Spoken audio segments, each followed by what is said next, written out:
Pois aquí en Cangas pois temos o de acabar en ao, é dicir, mao.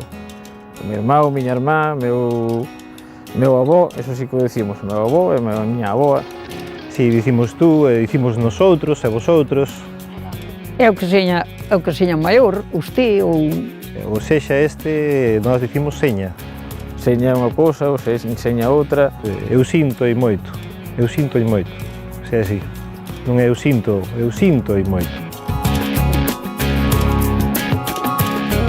Palabras como barruzar, que é o orballo, é un barruzo. Das piñas nunca dicimos eso, sempre son carocas.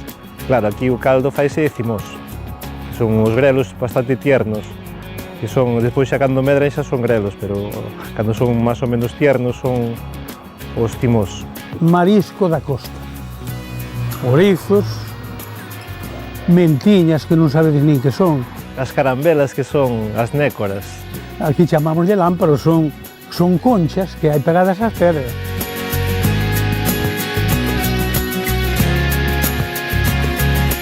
No inverno eran salos de baile e de cancións que viñan modernas, que extraían polo brao as bandas de música, que entonces tocaban sin micrófonos, nin corriente. A expresión famosa que só se dice por aquí, que é ben deitar, é dicir, ben deito da cámara para sair na televisión, pois é que se non fora pola cámara non podría salir.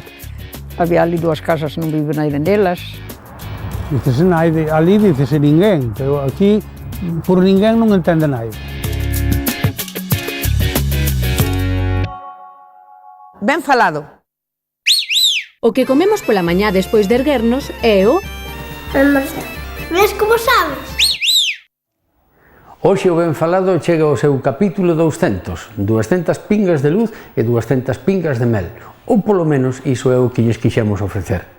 A lingua é un produto da intelixencia humana e observala produce maravilla.